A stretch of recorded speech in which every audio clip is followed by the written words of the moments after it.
I'm going to start by talking just things I've already said about Pip, because it's such an important central event in the book, and then go on from there to talk about lots of other things, all of which I think focus around moods, because I think moods are what's really important to Ishmael, and like it was to Homer. So anyway, so Pip, there's one nice thing about Pip which I may not have said. Sometimes after office hours and so forth, I don't know what I've said to everybody and what has been said happily to me or by me sometimes in office hours. But did we say that maybe we did. We'll find out. When Pip looks up after he jumps out of the boat a second time and is in this huge empty space with nothing in sight, Stubbs turned his back on him and left, and so forth. Then he sees at the bottom of 333, he says, out of the center of the sea, poor Pip turned his curly black head to the sun. Another lonely castaway, the loftiest and the brightest. That sounds like I said that. It sounds familiar. Did I also say that it's interesting that the sun is a castaway? Now, maybe I didn't. I did even. Oh, maybe I said this whole lecture. Wouldn't that be interesting? So then let's go on. So he sees the truth about the way the world works, and that is that it's the random result of a lot of little coral insects doing their thing that adds up to a beautiful world with lots of rainbow colors, but no intrinsic meaning, no necessity, just arbitrary. And I was already talking about the unwarped last time I remember, saying that if you're trying to weave a carpet, remember God is this ultimate weaver, and Pip saw his foot on the treadle of the loom.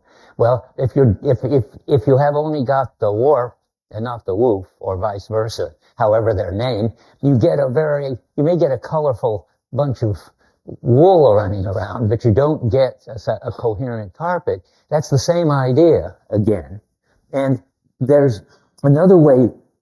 A student after class pointed out a neat thing to me that I should have known already. Maybe I did know it once. That the warp, the middle of 179, seemed necessary. And here I thought, and so forth, he's talking about entirely different things here, about free will and determinism. But it looks like that he thinks of, again, let's say the warp, it doesn't matter which is which, he thinks of the warp as necessity. And that's interesting because it's an unwarped weaving going on, remember, on 334. But that's nice because that fits exactly what I've been saying, namely that necessity, that is some kind of order, some kind of meaning, isn't in it. So I add 179 and the necessity talk there to the unwarped on 334. And the conclusion comes out, the world is a random, accidental sort of order. And what is Pip's attitude toward this? He's called a hero, according to the book. So let's start with Ahab. By the way, people in office hours convinced me that I should have talked more about Ahab.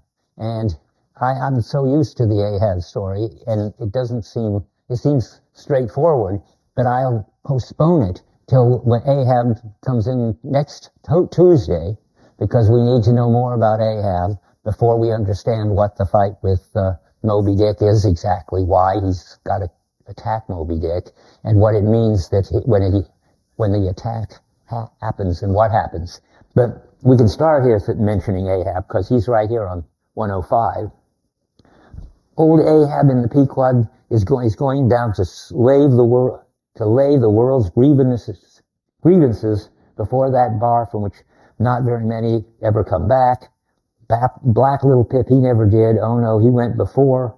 And then we hear him beating his tambourine and so forth on the quarter deck, where he was bid strike in with angels and beat his tambourine in glory. call the coward here, hail the hero there.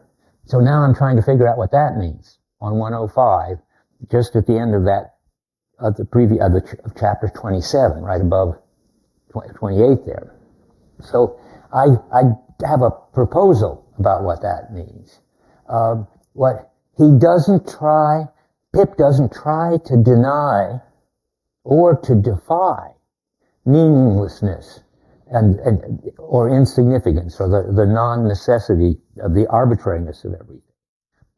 And he's not somebody like Starbuck who would cover it up with some Christian account of how it is not necessary, that a good God made it, and for what reasons and so forth. So he's not denying it, and he's not defying it. Who is the one who, in effect, sort of stands up to the meaninglessness and defies it and looks like a hero? Balkington, yes. So it's not a heroic nihilism like Balkington either. It's some other kind of something which interests me a lot, and I think should interest you a lot.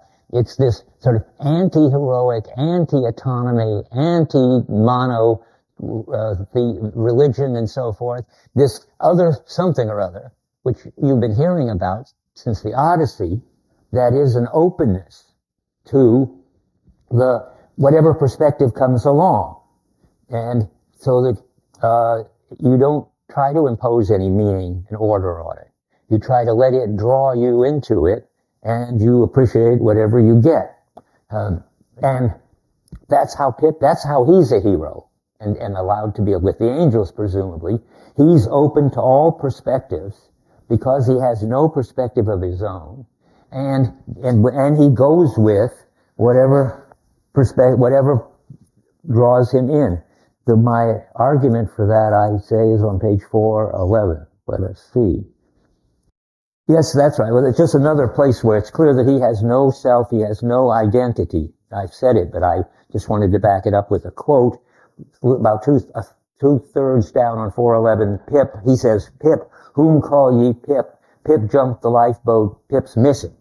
That is, again, he doesn't have any autonomy. He isn't imposing any order on his life or on the world.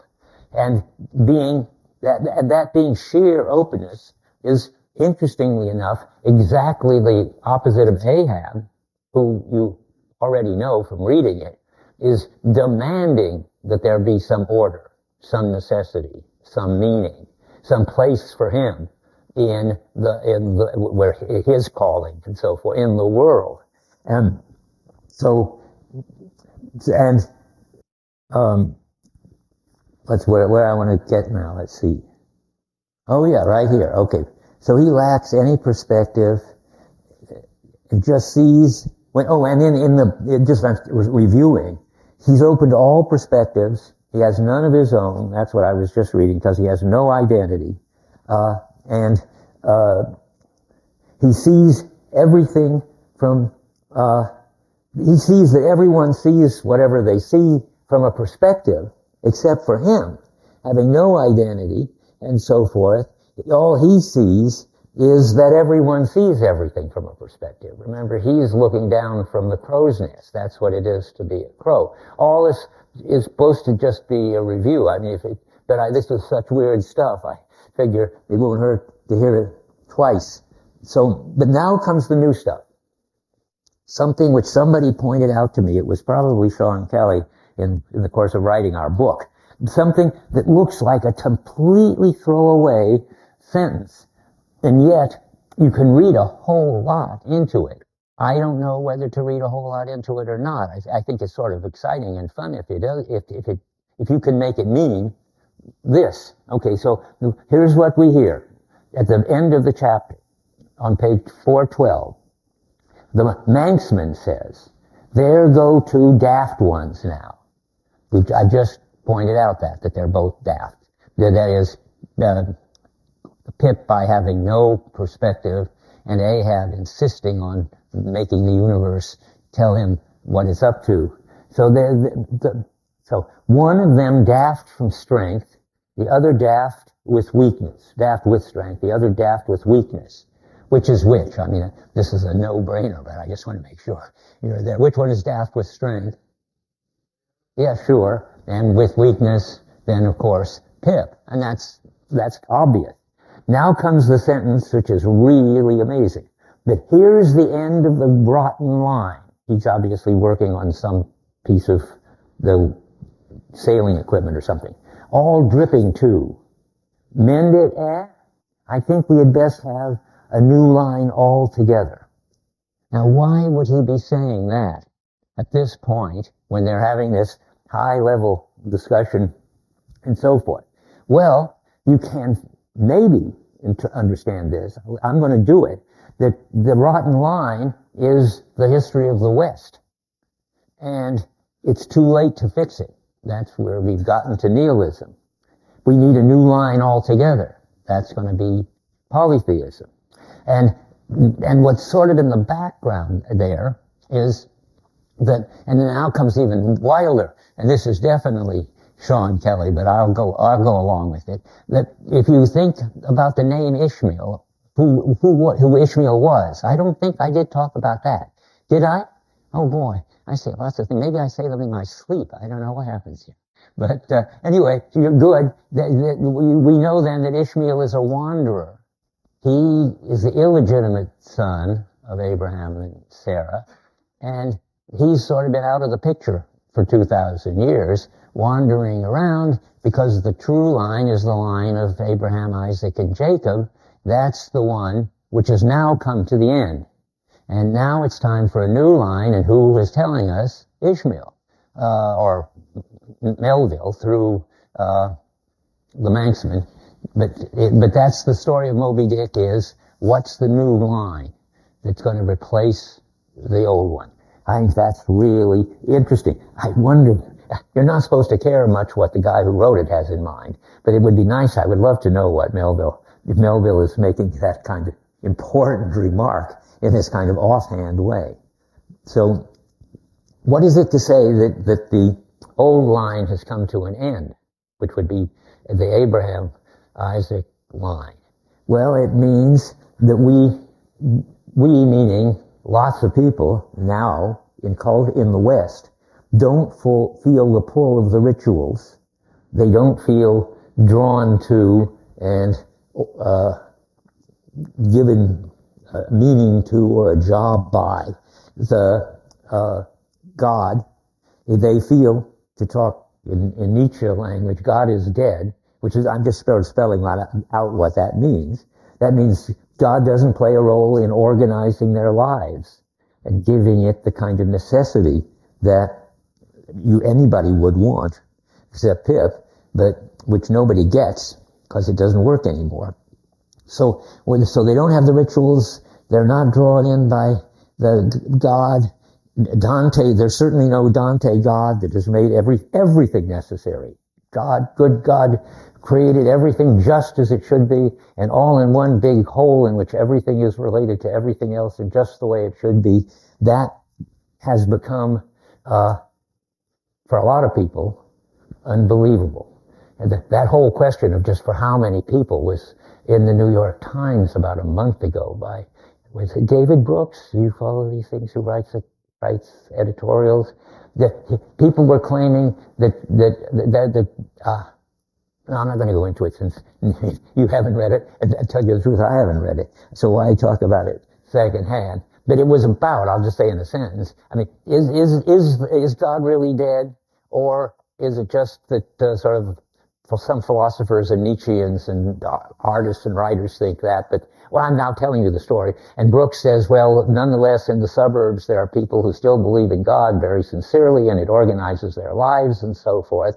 And then, if you're a Moby Dick believer, then you have to say, yeah, but that's or Nietzsche. Nietzsche says it will be thousands of years after the death of God, but where people are still showing his shadows in the caves. And that would be the shadows. Or Nietzsche says, God is dead, but we're still sort of suffering from his decomposing body. That's another version. Do people ever read Kafka anymore? How many have read The Castle by any chance? The Castle is, of course, about the castle is decomposing. And if you look very carefully at it, the castle is like God. And the castle isn't working anymore. This is a good Kafka book to read if you have time. And the castle isn't working anymore to give people any kind of guidance in their life. But it's terrible because the fact that it was there is still leading them to seek a kind of guidance and order in their life that it once gave and ruin their lives. Those are the shadows in the caves, or the decomposing bodies, ruining their lives because they can't get on with some other, presumably, let's say, possibly polytheistic or whatever, way of life without a mono God like the castle. So, in any case, here we are. The Manxman has said his thing, and it looks like we're at the end of a certain line, and that means all versions of monotheism, finally, supposedly, either don't work or people aren't facing the fact that they don't work, like Starbuck, to remember what says to the doubloon, that it fills him with doubts, but he's not going to think about it. That's one way you can react. Or you can just demand a final answer and not give up until you get it. I'm sort of bringing in little quotes, which I like a lot, to sort of show you how this connects, when I'm saying these things, how they connect up with the book. On 375, the middle of the page, chapter 108, you get a really quick exchange which reveals the way Ahab insists that there be one final, fixed, solid answer to the question what this universe is all here for and what your job in it is. And it's a funny way it comes out about a third of the way down. The carpenter says, Ahab says, this is a cogent, that means strong, vice. Thou hast here, carpenter, let me feel its grip once. So, it does pinch some. And the carpenter says, oh, sir, it'll break bones. Beware, beware. And Ahab says, no fear, I like a good grip. Now comes the crucial thing. I like to feel something in this slippery world that can hold a man. The slippery world is the indefiniteness, which we constantly hear, the indefiniteness of God, the non-necessity of the non-warp, and so forth. And Ahab's saying he wants to find something solid to hold on to that has a kind of necessity, and he'll do anything. He will fight Moby Dick for it. We'll get to that, but I mean, Moby Dick is in his mind the test of whether there is any solid answer to the question, what does it all mean? It's another way to put it is, Ahab is a land person. It's pointed out that Ahab is from Nantucket, which are the land people who are turning the sea into land. I didn't read that part, because it's not. You want to say something? At the end, you say like how the earth was his mother, but now like the sea is his father. Well, he may have, so I missed it. But then in this book, it's so much going on. Tell me where, when you find it. Because he looks to me like this, asking for this strong vice that will grip him for good. That's like asking for the groundedness of the land instead of the open, bottomless ness of the sea. I will declare it a mistake of the translation again if you find it. So, okay, let's go on here. Where are we? Now, here we are. So we need a new line. And so what does Ishmael do in the face of this indeterminateness and the fact that whatever the sacred was, it isn't working anymore, according to Melville.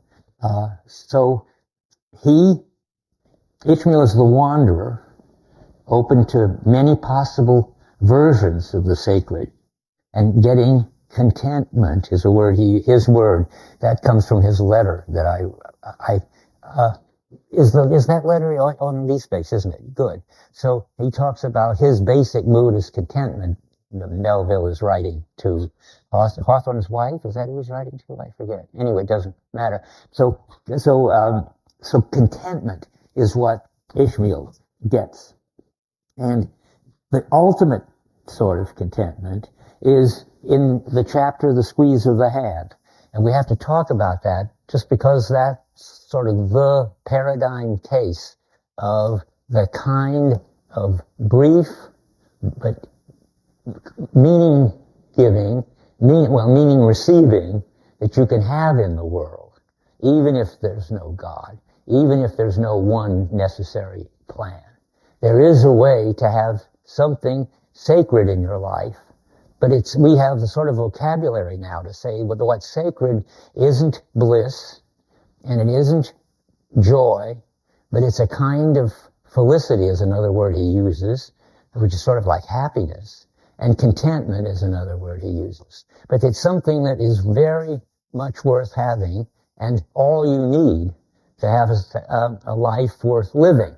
So we got to look at it. I just putting it in here because that's where it comes up. But it could have been in any other place. But what we want to do is look at I'm trying to find out what kind of mood goes, what's the best sort of mood that goes with the new line, that is the new understanding of human beings and their place in the universe, and that's in the squeeze of the hand, which is on 335. It comes, it's no accident that it comes right after. This is sort of the middle of the book. Unlike Dante, the middle isn't quite exactly in the middle, but it might as well be here. This is where Pip sees the coral insects, where he becomes as indifferent as his God and so forth. And now one wants to read the positive thing. The positive thing is that one of their jobs is to squeeze this stuff which is in the head of the sperm whale, which people once thought was sperm, but when they understood better what was going on, it's not. I don't know what, they never find out. He doesn't tell you, and I don't know what it is. It's sort of, maybe it's the brain. But anyway, whatever it is, their job is to squeeze lumps of it until it all becomes liquid. And so they're sitting there cross-legged, and they're squeezing these globules of whatever it is, and it purifies his feelings. It takes him out of a mood which he had just gotten into, I don't know how much earlier, the mood where he took part in I think it was very early, not much before where we are, though lots of pages before where we are. Anyway, he got into the mood of the horrible oath. What is the horrible oath? You've probably read far enough to know. But anybody recognize it? It's not obvious. But it's when Ahab gets them all together, gets the harpooner's blood into a cup, and says that he sort of christens this mission, not in the name of God, but in the name of the devil. And that is, he just sort of, and he's such a powerful character, Ahab, that he galvanizes and unifies all the men, including Ishmael, into a mood of defiance, and that's the horrible oath. The horrible oath is that they're going to go and devote everything to getting and killing Moby Dick, and they're going to do it in the name of the devil. So it's in the middle of 335.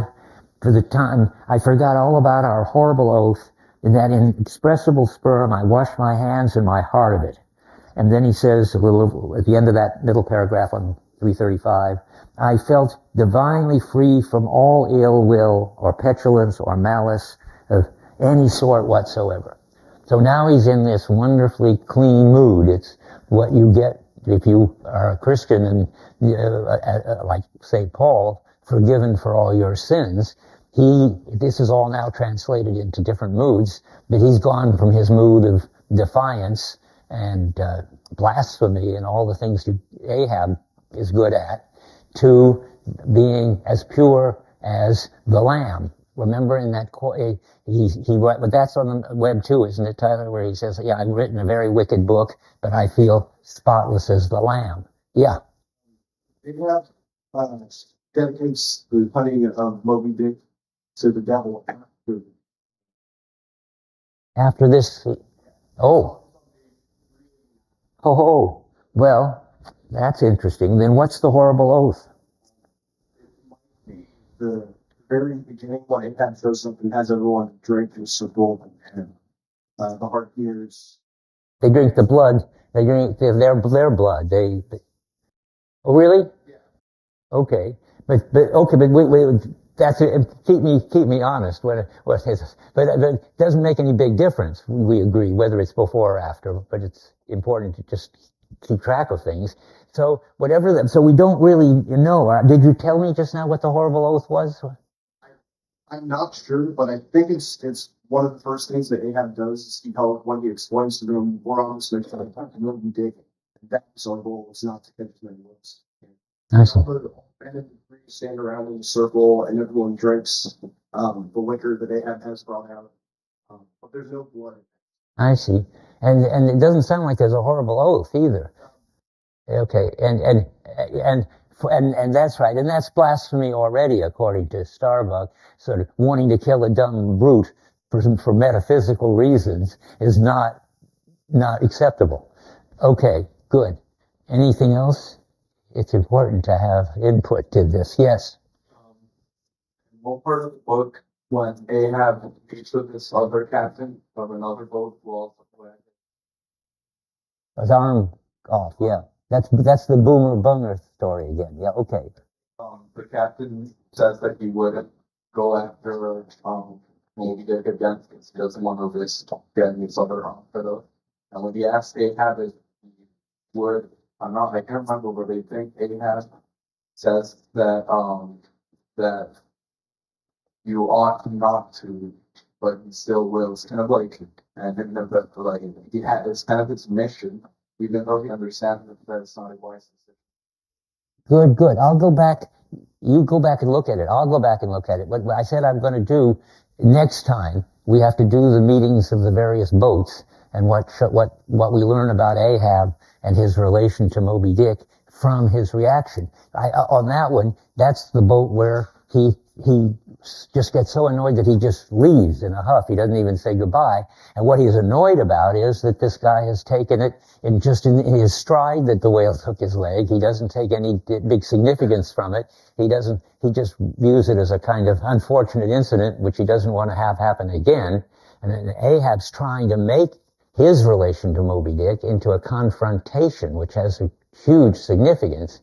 So we'll come back to it next time. Anything else? Okay, back to, so now I just want to read little bits from the squeezing of the sperms because it's so interesting that there is, if the book is really about moods, then this is a very important super mood experience because it purifies him of all ill will. And now a little further down, I squeezed that sperm till a strange sort of insanity came over me, and I find myself unwittingly squeezing my coworkers' hands, and so forth. Such an abounding, affectionate, friendly, loving feeling did this avocation beget. And I wonder whether that isn't Melville version of the agape mood, of the mood, the sort of contagious mood of being all in this together, of loving your neighbor, and so forth. If it isn't, then it's some new, takes the place of the agape mood. That's another way you could think of it. You like that best? Okay, I'll go along with that. It is what the agape mood, I guess, if you think of it as having sort of theology built into it, as a mood that comes from somebody who is identical with God, so that God lives in Jesus and Jesus lives in them. There's too much metaphysics or theology there for Melville. And that's what, so let's have a mood that does the same thing as agape, but doesn't bring in any story about any monotheism person, God person. That's what's, but it's got the phenomenology of it. So let me read a little more. So he has this abounding, affectionate, friendly, loving feeling, and so forth. And he looks at the others and he says, "Oh, my fellow beings, why should we longer cherish any social acerbities or know the least ill humor or envy? Come, let us squeeze hands all around. Nay, let us all squeeze ourselves into each other. All this sounds like agape in some form, that they're in Jesus and Jesus is in them, into each other. Where are we? Let us squeeze ourselves universally into the very milk and sperm of human kindness. And that's important, I think, because if you're going to make mood so important, then you need to have something which is your primary mood, where a mood is something that comes over you, that's not under your control, which brings you out at your best, and this is it. And this is the best mood around, I take it, in this world, yeah. Well, yes, and I see, but it does. And then we shouldn't make it so the top mood, you're saying, that because that's hierarchical and we don't want it to be hierarchical. But I guess I am saying it's okay. I'm saying. With monotheism, we need polytheism. We're asking what positive mood corresponds to polytheism. Yeah, and I see. Oh, I see. You're going the other direction than I am, but we're going to the same place. That's funny. Yes, let's get it. Let's see. I don't know. You want to say that it's not a polytheism mood. And it looks like I'm saying the same, namely that it's just a new rewriting, so to speak, of the hierarchy and of the mood, of the fact that there's a central mood, the highest mood, and so forth. I think you're right. And if you're right, then I have to take back something about the agape story. But I'd already taken it back, in a way, without knowing it. Namely, I wanted to say it isn't like the one which has a God, and the God loves you, and you merge with the God, and all the other people who love that God. It's similar to that, but it doesn't have the kind of claim that it's the one permanent authority. It's his. It is. So I'm going to back down and say the squeezing of the sperm is one possible kind of fulfilling sacred experience. It's the only one, I think, in the book. I was trying to make to myself a list of the moments in which he gets a totally fulfilling mood, which of course is going to be temporary because moods are temporary. And it's going to be collective because moods are not little things in your mind or in your head, but social things in Melville. And it's going to be sacred because it's one way that brings you out at your best. But it's not the way. I think you guys are right. So and that it's one way that brings you out at your best is what he says at the very end of it when he says at the top of 336, his reaction to it is, in thoughts of the visions of the night, I saw long rows of angels in paradise, each with his hands in a jar of spermaceti. That's a weird way of saying, this is a case of the sacred. What do you want from the sacred? You want a mood that unifies people, that washes the evil off the people, that makes them open to whatever it is that brings people out in one way or another at their best. And that is what it is to be sacred. And so the angels just put their stamp on it, as I understand it. And then there does seem to be, I don't know which way to go with Tyler, for instance. Then you get, I'll talk about it and then you will have to help me decide how to classify it.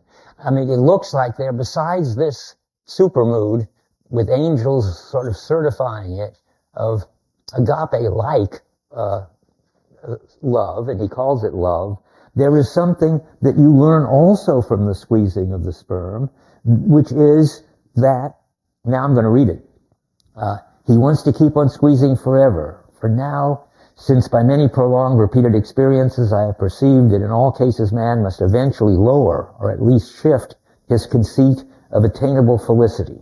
That's a funny Melville way of saying you have to you have to shift how powerful and long and the kind of totally happy making moods how you have to shift what you demand of the kind of demand is the wrong word. You have to shift your sense of the kind of moods that make life worth living and bring out things at their best. Those are very important phrases. Not in Melville, but if you try to think about this, at least that's how it comes up all the time in our book. But so here we are, we have one, that's sure, the sperm squeezing mood. But now, what do you do with these other moods? Are they equally powerful? Are there angels behind them? Or do we get a hierarchy back? So let's go on. So he's perceived that man must lower or at least shift his conceit of attainable felicity. Now, does that mean that he's already lowered it when he accepts the squeezing of the sperm as the super good, as a terrific mood? Or does that mean that most of the time we can't have anything that sacred and that powerful? I don't know. So let's go on and read it and see. It's an important paragraph for sure, as you'll see in a minute. So we're going to lower our conceit of attainable felicity. That is, we're going to lower what we hope for and what we sort of learn to let ourselves in, and what we sort of have skills for bringing about certain moods.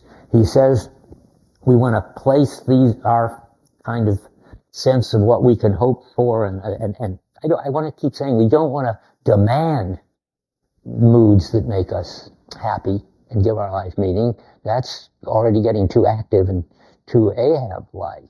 What you want to be, but you don't want to be like Pip either, and just hope, in effect, or just be there and moods come and go. What you want is to develop the skills for bringing out the kinds of situations in which the moods are sacred and give your life temporary, local meaning. And then he gives you a list of them. So we not placing it anywhere, our sense of felicity, in the intellect or the fancy, certainly not, but in the life, the heart, the bed, the table. That means good people all eating good food together, not that you love some table. The table, the saddle, that means the horses, of course. The fireside, the country, that's the piety mood, the patriotic mood, I mean. Now that I've perceived all this, I'm ready to taste that sperm eternally. In thoughts of the vision of the night, he saw long rows of angels and so forth. Now I'm having trouble. I need help, thanks to help. And I hadn't really saw the contrast between what seems to be the super mood, where the angels are and so forth, and these nice moods, I mean, or nice activities. So you cultivate, you say, let's take the table. So you cultivate, Berkeley's the place to do this. You cultivate getting the local products and the best food that brings out each kind of food at its best, and you get all the people together, like with Thanksgiving, hopefully it happened, they all came together and they brought out each other at the best, and they enjoyed the whole occasion. And you want to cultivate the skill of recognizing and bringing about that kind of occasion. That's all you can hope for, that's all you're going to get, but that's all you need. That's what this paragraph says, I think. But whether you can rank these skills and these situations or not, I don't know. It looks like you can, but as Tyler says, that doesn't sound sufficiently polytheistic. All of these should be equal ways of bringing about the sacred, and maybe they are. But then I don't understand what it is to lower the conceit of attainable felicity. Oh, I do see one way. Maybe this is it. When you lower the conceit of attainable felicity, that doesn't mean you lower it from squeezing sperm to having to go horseback riding or something. That means the squeezing sperm and the horseback riding can all be on the same level. What you don't demand anymore is bliss of the Dante sort, or joy of the Luther sort. Those are the big deal religious monotheist emotions, and you can't have them anymore, ever, because even if you get a new God, it's going to be a God that's going to do it on this way. That's the polytheism. So I'm going to say, yeah, the polytheism is there's no mega moods, and the distinction is between all the moods that range from squeezing of the sperm to all the others that he lists here. All of them are sacred. You can have the angels, or they are, a phrase that's on the B space but not in the book, the phrase that he talks about divine magnanimities on page 566 of this collection of things, of which one letter is in he says in the second paragraph, third sentence, in me divine magnanimities are spontaneous and instantaneous, catch them while you can. And then that's to say again, he says again below, ineffable societies are in me, and I would sit down and dine with you and all the gods in old Rome's pantheon. He's always getting Rome and Greek mixed up. Remember, I said last time he had to drop out before he went to college. He never noticed that Zeus and Jove are rather different. But anyway, just believe that he would have said, but he wants to dine with you, whoever, and all the gods in the pantheon. And that sort of ratifies what I just said, namely, that this is polytheism.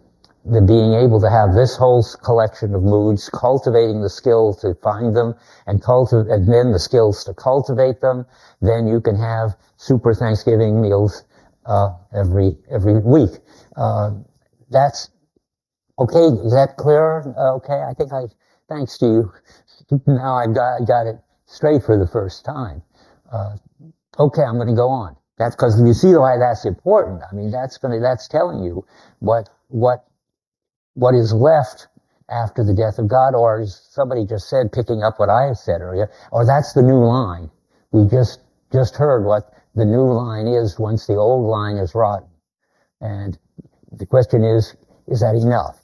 And the answer is supposed to be yes. Ishmael understands that it's enough, and he goes around the world finding and cultivating the kinds of moods and the kinds of situations which do bring out people at their best. And yeah. When he's in this mood of squeezing and interest in that situation, that is what gives him the most publicity. But that in another situation, one of those other things might be giving him more publicity. So I don't think he's saying that this is the best mood. Because I think if you're saying that in this situation, this one seems to be. That's good. Yeah, that's fine. I think that's right. He's telling you that when he's in the sperm squeezing situation, that's the best mood. He can't imagine anything better. It's completely, it feels perfect. It smells perfect. It relates you to everybody else perfectly. What more could you want? But when he's in another mood, lying on the grass, for instance, as he talks about to Hawthorne, where it looks like your hair has become growing in the ground and all the world is all one big pantheistic unity. There's God all over. That happens too. But they're all moods. They're not sort of answers to the way things objectively really are. They're possibilities for the kind of beings like us. And what are the kind of beings like us? I'll just repeat it. Beings that can be sensitive to moods which gives their life meaning, even though they're not lasting moods and they're not necessary moods. They are enough, I guess, not only to make you happy, give you felicity, give you contentment, but I think if he thought it through, he'd have to say, and those are the moods that heal you of whatever it is that's sort of wrong about the head. Remember early on he says all human beings are sort of crazy, so no wonder their religions are all sort of crazy. But I think he's got to say something more about this kind of human craziness so that he can say, and this is what will heal them. That's why it's holy. But he doesn't go that far. but I mean, I think that's what makes these sacred, is that they some way, I mean, he's sort of talking about this healing when he says that it wipes out all bad stuff, he's divinely free from all ill will. That might well be, I never thought about it that way, that might well be what it is to get over some, what would you say, some sort of grumpiness in human being. I mean, some kind of dissatisfaction with yourself or with the world. You can get rid of them. And if you can, notice, develop a skill. I mean, it isn't something that's just natural to go sitting around squeezing lumps of goo from the heads of sperm whales. But you can develop that. You can become sensitive to that. You can bring it out, and then it will wash out all the bad things that you're going through in your sort of sickness. The only other place this book is so full of stuff. I repeat things just because I never noticed them the first time through. The other place where something special seems to be happening, of getting beyond human limitations, is when Queequeg is dying. And then the more Queequeg wastes away, the bigger and more happy isn't right, serene his eyes look. And he looks like he's totally content. And I think that's the best you can do with dying. Queequeg is cured of something when by some skill that his culture has, that's copied on his body and copied on his coffin. And it's a skill that, makes him as good, it makes his life and him as good as it can be. Something like that. Anybody, I mean, I'm out on new territory, which is fun. But if I say crazy things, you're supposed to stop me. Tyler will stop me. No. Pantheism was bad because it levels all the distinctions and Sounds like something return to some unity of some sort, and they do. well, a temporary local unity, but pantheism is a permanent, total unity where everything is in the one mood, and it always has been and always will be. It's God in everything, and that's. I know what you want, but I should say to you, because I didn't say it yet, and I wanted to say it. Where is it? Somewhere I'm going to find it in my notes, but I could say it. I think that the important thing is that it's not as if there's one sacred all over. In each particular instance of sacred, it's the general sacred which is manifesting itself. Each particular sacred is local to its situation. Who would have thought that sperm squeezing was going to be sacred? And it doesn't mean that it's partaking of some universal that we didn't notice. There isn't any general sacred. And that's why it's not pantheism, I think. But that's important. Pantheism makes the mood, I think, the move of thinking or believing or acting as if there is some general sacred. Now, it helps to look in here. I don't know if we have in B space or not. Let me look where he tells Hawthorne what he thinks, who is a pantheist, what he thinks about pantheism. It's fascinating. And so is Emerson. Melville hates Emerson and makes fun of him. And it's because, and remember the place in here, I couldn't open to it, where he talks about pantheism and what happens to the guy who sees the world from the pantheistic point of view of the crow's nest. I doubt if anybody can open to that. What happens to him? Does anybody remember? He falls out of the crow's nest, plunges into the ocean, you never hear from him again.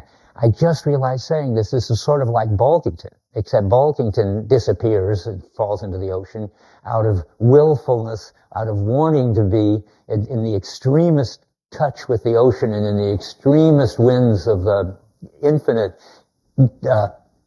non-accidental and so forth. And now this pantheist, another version of that sort of thing, and he falls off the boat and dies too. I won't be able to find where the guy, great, where? 135. 575. Well, one second. Did you get that from Google or how? It's, I mean, I'm, I'm getting it, yeah. But I was worried about a divine magnet. No, what was I? I was just struck by Google. Because I looked up something, I didn't know where to find it. Oh, the Catskill Eagle, which we haven't talked about yet. And I couldn't find it, and I couldn't find it. I just typed into Google Catskill Eagle, and I got 10 entries, all from Moby Dick. It's just amazing. Okay, so here now is the pantheist thing. Huh? Yeah, I opened to it. Oh, no, I didn't. You told me. Oh, no wonder I opened to it. Okay, now it's in front of me, and anyway, I should have kept my mystical belief. Okay, now, let's see now. Lulled into an opium-like listlessness, we're at the bottom of 134.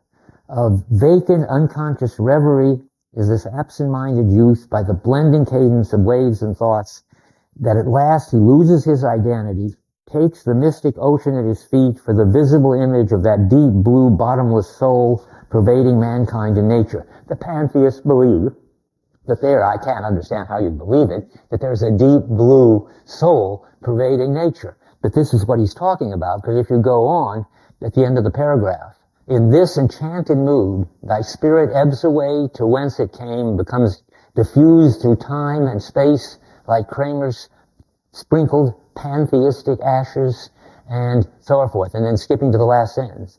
And perhaps at midday, in the fairest weather, with one half-throttle shriek, you drop through that transparent air into the summer sea, no more to rise forever. No more to rise forever.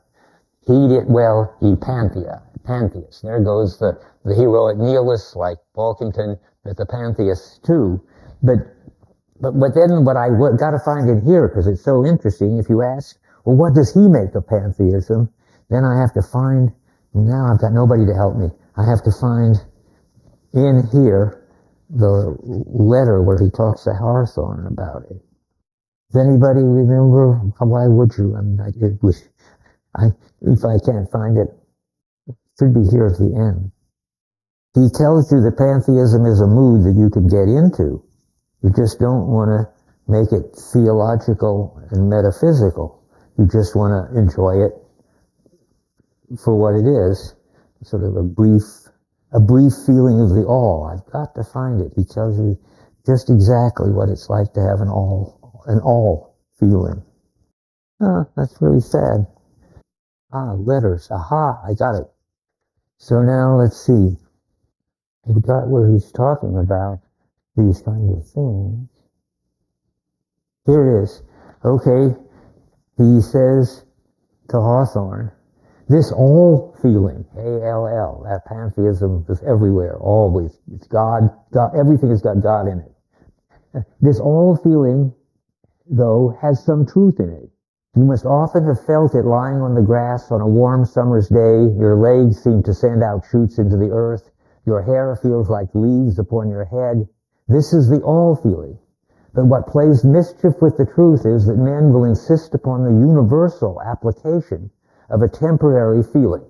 So the all feeling is another mood, but you mustn't think that it's got some special lasting significance. Okay, so good. But pantheism is important to get separated here. So now where are we now?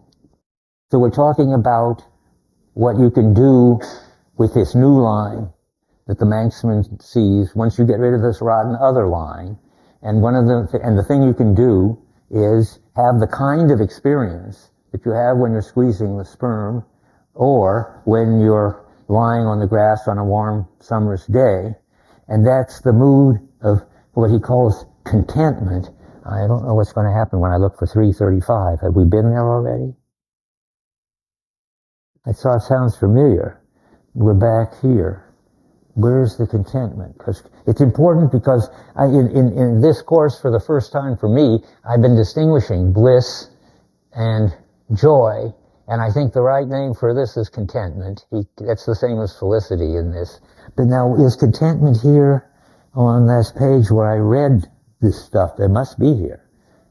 Help me. We're on 334 and 335. In fact, 335. I wrote contentment 335, so I better find it. I don't think it's here. Well, we've got to find contentment some other place, but not while we're going into this lecture. So, how can we? No, I've got to figure out. The mood is content, I say, and when I say it's on 335, one more look. This seems so crazy. I guess what I said is what he says when he talks about the conceit of attainable felicity at the bottom of 335. I must have just in my own head translated that as contentment. That's fine. So that's going to be the mood of this other line, this other religion, and it's a kind of polytheism. And I'll get back to that in the last lecture. How to put it all together, try to put it together. Now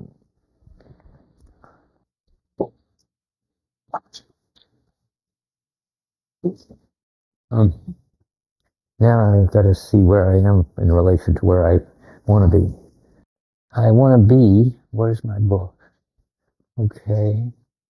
There's an actual talk about polytheism that I want to get to. And now I don't know where it is. I'm looking here. There's a place there's a place where he wants to bring back Jove, and he wants to bring back the merry May Day gods of old. What? How'd you do that?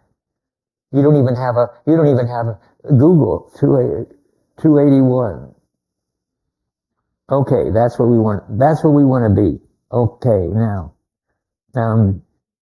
so at the bottom of 281, he says, and this is sort of how he could, when I always thought it was connected up somehow with Homer, but this is the place where he actually says that he's connecting it up. He doesn't know Homer. He doesn't know it's Homer, and he doesn't even know it's Homeric, and he doesn't know that it's Zeus. But if you realize what he's trying to say, it's clear. He says, if hereafter any highly cultured poetical nation shall lure back to their birthright the merry May Day gods of old, and livingly enthrone them again in the now egotistical sky, to the now unhaunted hill. I'll get back to that in the last lecture. Then be sure exalted to Jove's high seat, the great sperm whale shall lord it. So the idea there is that this is the kind of tradition or culture that Ishmael has understood, and is going to be the new line that's going to replace, and the new line that's going to replace the Abraham, Isaac, and Jacob, just two contemporary, all monotheisms in the West, is going to be some merry May Day gods, plural, that is a pantheon, a plurality of gods. And how are we doing? Okay, we've got time. So then what do if this is what you think? That you want to lure back the Homeric gods, and then, so Melville then wants to say, develop a skill to visit other cultures. And now we've got to associate the new line with the fact that it's Ishmael who brings about the new line, and that Ishmael is a wanderer who doesn't have any location. He doesn't even have, Melville has a family, he has kids and so forth, but Ishmael doesn't. He just goes around collecting sacred moods, and so he develops the skill of visiting other cultures where they've got other ways of being and other new moods, and learn how, as much as he can, how to cultivate them. And very important, I think, how to find them on the margins of our own culture. Because a lot of this is still around. It's just around in ways that we don't pay any attention to it anymore, have any names for it anymore. But that's what he's trying to bring in. And now let's see. And now why would the sperm whale, did I read that part? Yes. So and what now? And when you get all these gods together, again, in a new pantheon, there'll be a new Zeus. Now, why is that? That is really puzzling. So the great sperm whale has got to be somehow a top god, but it's not a kind of highest mood. It's not a kind of highest eternal being like in Dante. It's a god that, and this is now I'm finding the part that I was saying to Tyler. There's no, this God doesn't give any specific laws that with the sperm whale in his pantheon role that he's now got here. He doesn't expect people to obey them, and he doesn't have specific sacred rituals. Different times, different places have different sacred rituals. And now I thought of something interesting. I don't know whether it's important. Yet I don't know if Melville knows about it. But of course, Zeus is also the god of strangers and wanderers. Isn't that nice? If you're going to try to get back the pantheon, and if you also want to have a place for the god of it, what kind of god it would have? Well, it would have a god whose main job was just making open the possibility of wanderers who in a new line go out and collect sacred experiences and cultivate them and bring them back, sort of Marco Polo-like, to the West from wherever he finds them. And so, okay, so now, any comments about that? Because that's the end of the part about the rotten line, and how to replace it with a new one. I got another thing to talk about in enough time. I'm ready to, okay, good, go ahead. Sperm whale is just not the head of the pantheon, like the whole pantheon, but the sperm whale is the sacred, and then later on in the paragraph, talks about how he can have replicate the hieroglyphics of the sperm whale's brow. So maybe there can be all these different interpretations on the sacred. Each one is always about, but the sperm whale is just the sacred, not. You're on the right track. The sperm whale is something that is not representable, to use that jargon, but that's the writing on him and stuff. I was just going exactly the page in front of me. But the sperm whale is something that makes possible, I think, the specific experiences of the sacred. That's right. It's got, and I'll try to explain that in a minute. But it isn't just the general characteristics of the sacred or something. That's what I was trying to block earlier. That would get you back into pantheism.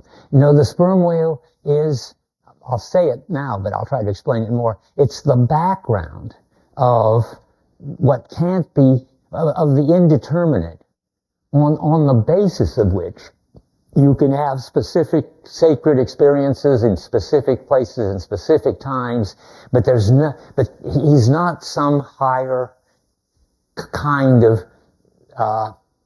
sacred. And what this kind of background, is very hard to explain. I'm trying to write a paper about it right now. Philosophers think about this, that just like there's the illumination in the room, I may have said this in some other connection, you don't look at the illumination, it withdraws into the background in order for you to see things. Moby Dick is like the background. Moby Dick is not what you look at, and you can try, but it won't work. You can't decipher Moby Dick. You can't draw Moby Dick. You can't capture Moby Dick in any way, except that if he isn't there, opening a space, so to speak, for things to show up as sacred, you couldn't have this story. I think that's why, and I'm trying to answer, why does he come there why does Zeus come in with this pantheon story? And I'm trying to say he's not just the god of strangers, which is interesting, but and now you drive me to say it, he's something that makes possible all particular sacreds. Go ahead. You want to say something? Yeah. Okay. P354. Yeah. Interesting how like middle page. What he's asked by the other captain says about Moby Dick, he's best let alone. Don't you think so, Captain? Ahab answers that what is best alone, that accursed thing is not always what pleases the Lord. Then he says he's all. Wait, I couldn't hear you, and so I don't know where you are. I want to read it myself. Um, When he says that the whale, it's all imaginary. I think that's a good description. I still don't see it. The whale is what? Help me, gang. I can help so I can. Oh yeah, I see. 100. Well, okay, I'm going to read it now. He is, but he will still be hunted for all that. What is the best, let alone that accursed thing, is not always what least allures. He's all a magnet. The Ahab thinks that. How long since you saw him last? Okay, what are you getting out of that? I think maybe that's what you're trying to describe now about the whale. That's what Ahab thinks, that the whale is all imaginary. So, and even though Yeah, but the whale, I mean, of course the whale shouldn't be a magnet, because that suggests that the hunt for the whale and the confrontation of the whale is what's drawing you in. And and it's supposed to become clear right now, as I read these quotes, that the whale isn't something that you can capture, draw, and so forth. It's only a magnet to Ahab, because though Moby Dick is the indefinite, Ahab wants to make it definite. He thinks that that's his big job, and that's what he wants to do. And let's go and don't believe Ahab's description of Moby Dick. Just understand it as revealing Ahab's perspective on Moby Dick. And then when he confronts Moby Dick in the end, you'll see what happens to his perspective on Moby Dick. But I'm just going to go back over, because I have just the time I can do it, all those ways that you don't want to treat the whale as some kind of object, as something specific that you can track down and deal with. Think always of the light in the room. It's always in the background. It's that on the basis of which you can see everything. But you suppose it had a ceiling where you couldn't see the light bulbs at all. You could have a room that was illuminated, and you don't see the illumination, you see the stuff, and that's very important. But it's a kind of thing we'll talk about in my Heidegger course. It's not something you guys should worry about, but we should at least read it. So the whale can't be pictured or described. He's covered with, now I go through this, he's covered with marks like hieroglyphics, and these remarks on 250 and 251 remain indecipherable. Somebody over there said that. You. Right, so now we're catching up with you. Oh, here we are on 250, 251 at the bottom. On 251, these hieroglyphics are like those mystical rocks. The mystic marked whale remains undecipherable about a third of the way down on 251. And the tail, I mean, he gives you a lot of different versions. The tail is capable of all sorts of meaningful looking gestures, but the gestures remain inexplicable. See, every time you try to sort of pin down the whale, you miss what it stands for. And then you get the funny story from Exodus 33, where Moses says to God, "Pray, show me thy glory." And God says, "You can't see my face, for man shall not see me and live." And the Lord said, "Behold, I'll cover you with my hand until I have passed by, and then I'll take away my hand, and you shall see my back, but my face shall not be seen." And that's already pretty radical. That puts sort of the whale, the whale in a funny relation that you can never see the whale face to face. But Melville makes it one important move further. He wants to say that, quote, on 306, he says, "I can't make out his back parts," and 306. So he talks about the tail again being inexplicable, and then he says, "Dissect him how I may, then I can go, but only go skin deep." This is the end of that chapter I'm reading now. "I know him not and never will. But if I know not even the tail of this whale, how understand his head, much more comprehend his face when face he has none. See, he's upping the ante. Not only is God not going to show his face to Moses, that's not backgroundish enough. There is no face. There is just this something like openness, which this indeterminateness of Moby Dick. So he says, "Thou shalt see my back parts, my tail," he seems to say, "but my face shall not be seen." But I cannot completely make out his back parts, Ishmael is saying, and hint what he will about his face. I say again, he has no face. See, it's funny, he makes a little mistake there, but he doesn't correct it. He just knows that it's there. He says it's not enough to say of the whale that you can't see his face.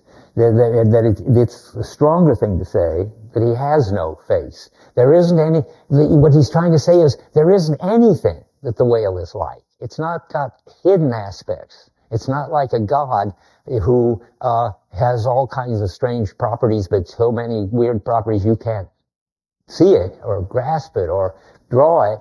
It's that it's just not the sort of thing that has any characteristics. And the whale stands for that. And it's not even, this may blow your mind, because I think it sort of sounds similar, where Aeschylus says, Zeus, whatever he may be. But Aeschylus is still, it sounds like, it might be some particular something that you could describe. But maybe Aeschylus, who's a super genius, already understands that there's something, whatever it may be, which you just can't describe. Not because it's so complicated or so smudgy, like the picture in Spouter Inn, but because it's just not describable.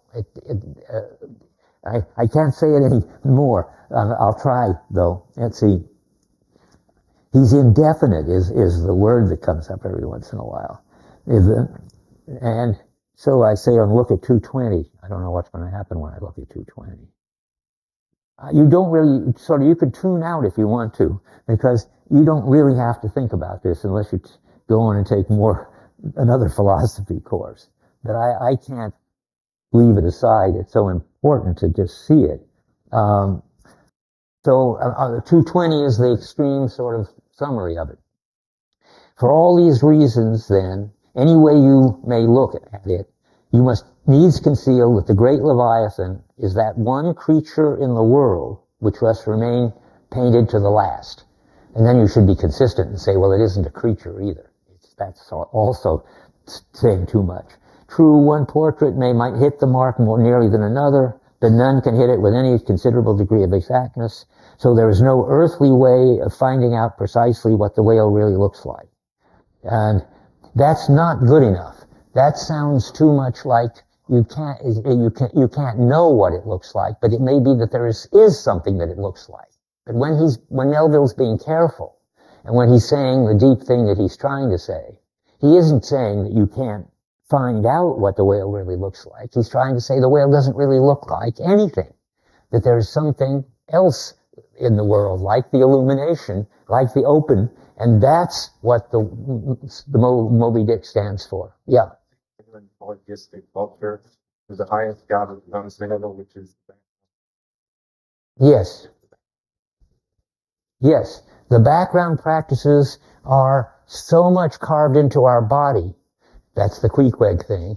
Remember, Queequeg can't read them, and so forth. They're so pervasive, so close to us, so much that through which we see anything else, but we don't see them. And the best thing to say about that is, Queequeg has them, he can't read them, he copies them onto his coffin, but he still can't read them, but you're making an important contribution. Instead of just saying sort of mystical things about the open and the lighting, let's say what really gives everything its meaning isn't any super being, it's all the ways of coping with things, what Tyler just called the background practices. It's what definitely is what's carved on Queequeg. And it's very important that it's so basic, so much a part of you, so much in your body, that you can't see it. There isn't any it to see. There is just a whole bunch of practices, and they have sort of formed you in such a way that you can see particular things, but not them. Okay, Erica, can you help? Don't understand why you can't say anything about them. I mean, I understand how, sort of in the ordinary experience, they're invisible to you. Just as in ordinary looking, the light is not what you're conscious of. But just as you can become conscious of the light, you can turn your attention to the light, you can talk about the light. Why can't you turn? Okay, well, that's important. I'll give you my paper in a week or two when I finish it, because the important philosophers that you guys may hear about if you go on in philosophy, Wittgenstein and Heidegger and Merleau-Ponty are my three favorite philosophers, and they're all interested in this and why you can't. And the story is something like that. On the basis of which you see things is not something you can see. But I'll spell it out a little bit more. That this is, if it's, I wonder, okay, I'll tell you things that you would only hear in Philosophy 185, that you can do something like spell out some of the background practices. And Wittgenstein, have we ever written Wittgenstein on the board? I mean, very important philosopher. Almost as important as Heidegger. We're always talking about Heidegger, because that's my guy. But Wittgenstein calls it a hurly-burly, and says that it's a kind of, the background practices are such a mess that a bustle is another thing, that you can't deal with them. But he leaves it open in a way that you're getting at. Well, you can at least deal with some of them. But if you did sort of isolate them and deal with them, this is the hard part I want you to get, though. It's so interesting. They wouldn't be able to do the job they were doing when they were the background practices. Let me give you an example. A background practice is, for instance, how close you stand to people. Have I ever said that? I say this every once in a while. Good, I thought so. So did I say the following, though? That if you did try to say, let's just describe the way the distance people stand from each other, say in our culture or in our epoch or wherever, then you get the funny situation that if you can sort of describe it, there's something called proxemics, believe it or not, a discipline in anthropology, which does try to write the rules for how, for instance, how to stand for older people and for men and for women and for people who have the flu. I went through all that. But now suppose you've got a story about how to just, if you try to describe exactly what situation you should stand, exactly what distance, you can write something down. But it's not something you can do anymore. You can sort of try, you can follow your proxemics books and relate to this person and try to stand the distance the proxemics books would tell you to stand in this situation. Oh, I'm talking overtime. I'll stop immediately. With this noise in the background and so forth. But when you have this book and do this, you'll do it clumsily. You can't exercise the mastery you have of the background practices except by not thinking about them, but letting them just lead you. In office hours, I'd love to talk about this because it's on my mind, but I don't expect you to sit here and listen to me talk about it. Okay.